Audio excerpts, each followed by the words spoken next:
Assalamualaikum warahmatullahi wabarakatuh. Halo teman-teman, kenalin aku Sepia. Di video kali ini kita akan ngebahas topik yang sangat relevan dengan kehidupan kita sekarang, yaitu sistem transaksi digital dan perkembangan finansial teknologi atau yang biasa kita sebut itu fintech. Seperti yang kita tahu, kemajuan teknologi udah ngubah banyak hal termasuk cara kita bertransaksi. Sekarang belanja, bayar tagihan, sampai investasi pun bisa dilakukan lewat HP, cukup beberapa klik aja. Nah, financial teknologi ini sendiri adalah teknologi yang digunakan untuk menjalankan layanan keuangan dengan bantuan komputer dan sistem digital.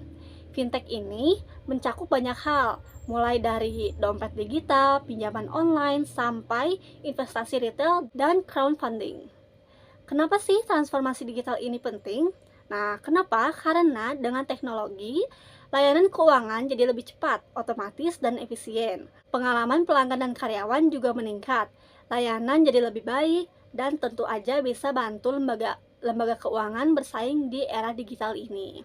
Nah, ada beberapa strategi yang perlu diperhatikan oleh perusahaan keuangan supaya tetap kompetitif, seperti yang pertama, aktif di jaringan digital. Lalu yang kedua, mendengarkan masukan dari pelanggan secara online.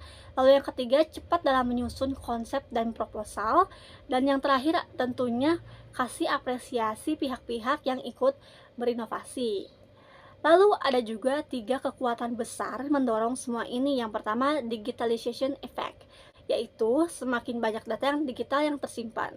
Lalu yang kedua, network effect, karena data menyebar cepat lewat jaringan.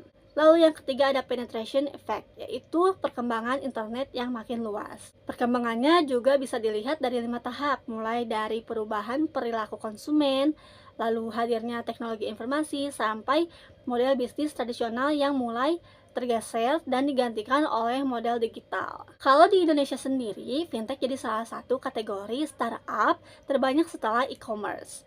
Ini menunjukkan bahwa minat dan kepercayaan masyarakat terhadap layanan keuangan digital makin besar.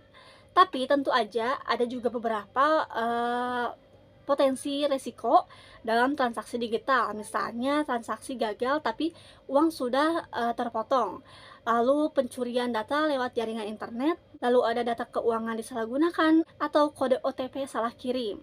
Sekarang kita bahas beberapa jenis fintech yang populer. Yang pertama ada dompet digital, seperti GoPay, OVO, dan Dana. Dompet digital ini mudah dan praktis, bisa bayar lewat QR Code. Lalu yang ketiga ada wealth management. Jasa kelola keuangan seperti Finansialku cocok buat kamu yang mau atur keuangan lebih rapi. Lalu ada social crowdfunding. Contohnya ini seperti aplikasi Kita Bisa, platform donasi sosial dari berbanyak orang untuk bantu orang yang membutuhkan. Lalu yang terakhir ada peer-to-peer lending seperti Akseleran. Tempat peminjam dan pemberi pinjaman bertemu secara online, bisa untuk modal usaha atau pinjaman konsumtif. Lalu, apa bedanya bank dan fintech? Fintech biasanya lebih cepat dan fokus ke digitalisasi. Mereka bikin sistem yang simpel tapi tetap powerful. Mereka juga membangun pengalaman penggunaan seperti yang dilakukan e-commerce besar. Lalu apa sih keuntungan dari si fintech ini? Yang pertama, akses pinjaman lebih mudah, lalu bunganya rendah, serta biaya transaksi dan pencarian informasi lebih hemat. Tapi, fintech juga memiliki kekurangan. Yang pertama, bank punya pesaing baru. Lalu yang kedua, masih ada potensi penipuan atau fraud. Lalu kekurangan yang terakhir, ada beberapa masih belum diatur secara lengkap oleh regulasi. Nah, kita bahas fintech di era 4.0 ini.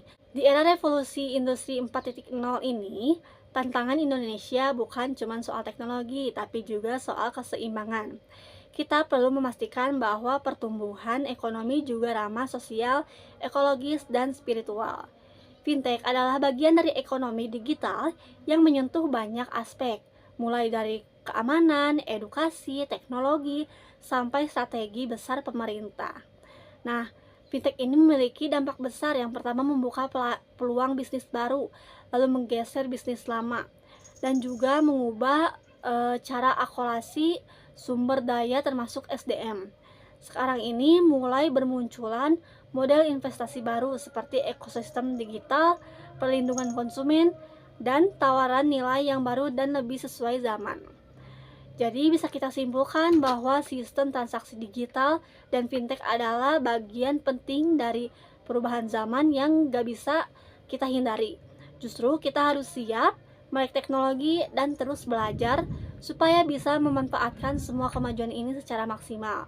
Nah, terima kasih yang udah menyimak. Semoga video ini bermanfaat dan nambah wawasan kamu tentang dunia keuangan digital. Saya Sepia, pamit undur diri. Wassalamualaikum warahmatullahi wabarakatuh.